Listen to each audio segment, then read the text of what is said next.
Hi అండి, అందరికీ నమస్కారం. ఎలా ఉన్నారు? నేనైతే బాగున్నాను. ఈరోజు మన వీడియోలో నెయ్యిని ఇంట్లోనే ఎలా ప్రిపేర్ చేసుకోవాలో చూపించబోతున్నాను. నెయ్యిని చేసుకోవడం పెద్ద వింతనా అని అనుకోవచ్చు, కాకపోతే ఎక్కువ టైం పడుతుందన్నమాట నెయ్యిని ప్రిపేర్ చేసుకోవడము. కానీ ఇది తక్కువ టైంలో ఎలా చేసుకోవాలో చూపించబోతున్నాను అనమాట.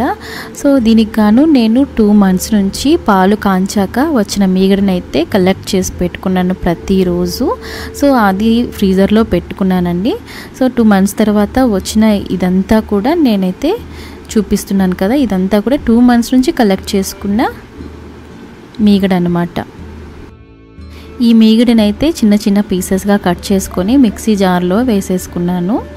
సో ఈ మిక్సీ జార్లో వేసుకున్న తర్వాత మనం బాగా మిక్సీ పట్టుకోవాలి. కొద్ది కొద్దిగా నీళ్ళని యాడ్ చేసుకుంటూ బాగా మిక్సీ పట్టుకోవాలి. సో ఇలా ముద్దలాగా ఫామ్ అవుతుంది. దీన్ని ఒక ప్లెయిన్ వాటర్లో వేసేసుకోవాలండి.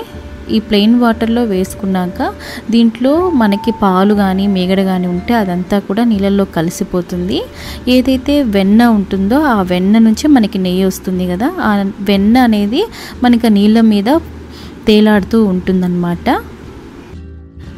ఇలా కలుపుతూ ఉండాలి. లోపల ఉన్న వెన్నంతా కూడా నీళ్ళ మీద తేలాడేంత వరకు మనం ఇలా కలుపుతూ ఉండాలి.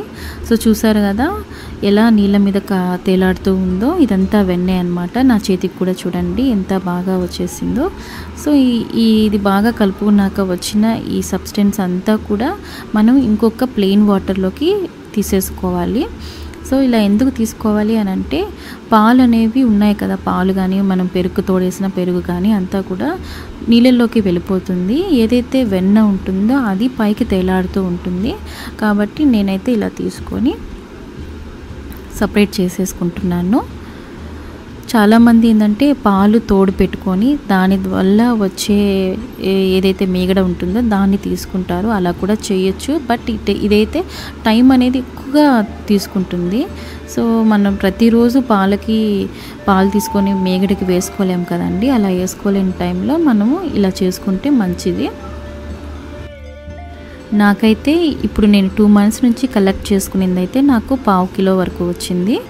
సో ఇదైతే చూడండి, ఇంకొక బౌల్లో నుంచి నీట్గా కడుక్కోగా సో ఇదంతా కూడా పైకి తేలాడుతూ ఉంది. సో ఇంకా ఆ వాటర్ కూడా కలర్ చేంజ్ అయింది. ఇంతకుముందు మరీ తెల్లగా పాల్లా కనిపించాయి, ఇప్పుడైతే అంతగా లేవు. సో అలాగా మనం దీన్నైతే వాటర్ అనేది లేకుండా తీసేసుకోవాలి. సో నేను కూడా వాటర్ అనేది లేకుండా తీసేసుకుంటున్నాను.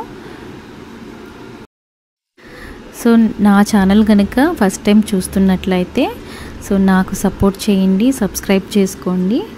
సో సబ్స్క్రైబ్ చేసుకొని నా ఛానల్ని మీరు ప్రతిరోజు నేను పెట్టే ప్రతి అప్డేట్ కూడా మీకు వస్తుంది. సో ఇంకా మిగిలిపోయిన ఇంకా ఉంది కదండి, ఆ మీగడ కూడా నేను తీసుకున్నాను. దాన్ని కూడా మిక్సీ పట్టుకున్నాను. సో మిక్సీ పట్టుకున్నాక వచ్చిన దాన్ని కూడా మళ్ళీ ఇందాక ఎలా అయితే నీట్గా కలుపుకుని వాష్ చేసుకున్నాను, అలాగే మళ్ళీ ఇప్పుడు కూడా చేస్తున్నాను. సో కొంచెం పెద్ద బౌల్ తీసుకుని ఉంటే బాగుండేది. ఫస్ట్ టైం కొద్దిగా వచ్చిన, సెకండ్ టైం ఎక్కువగా వచ్చింది చూడండి.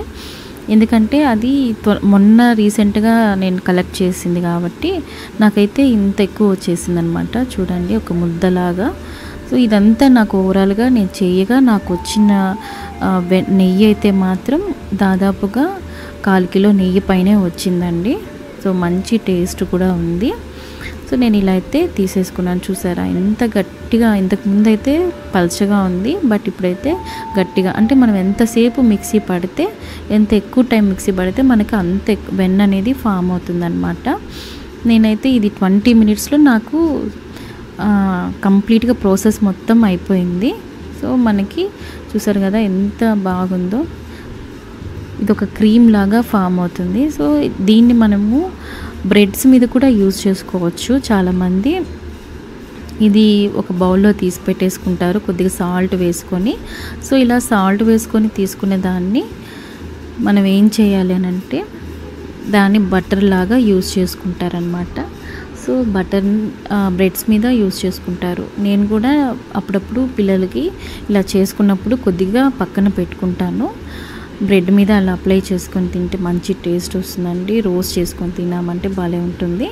సో మీరు కూడా ఒకసారి ట్రై చేయండి. సో నేనైతే కలెక్ట్ చేసుకున్న ఈ వెన్న ముద్దలన్నీ కూడా మళ్ళీ ఇంకోసారి నీట్గా వాష్ చేసుకుంటున్నాను. సో వాష్ చేసుకుంటుంటే చూసారు కదా ఎంత థిక్గా ఫామ్ అయిందో.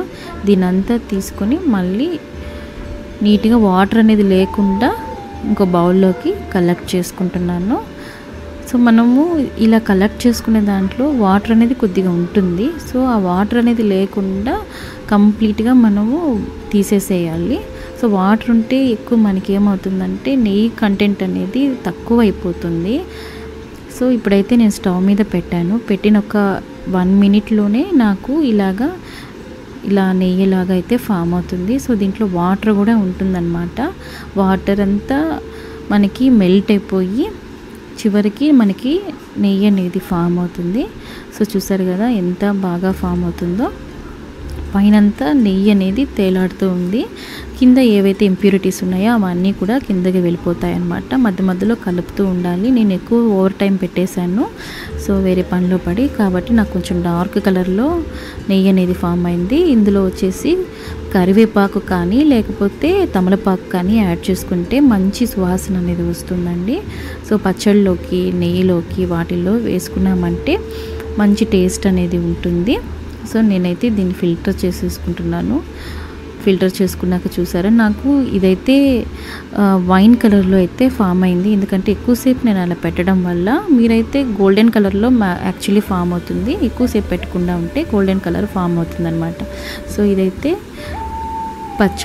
పచ్చడి చేసుకున్నప్పుడు రోటి పచ్చళ్ళు అలాంటి వాటిల్లో మనం నెయ్యి యాడ్ చేసుకొని కానీ తింటే మంచి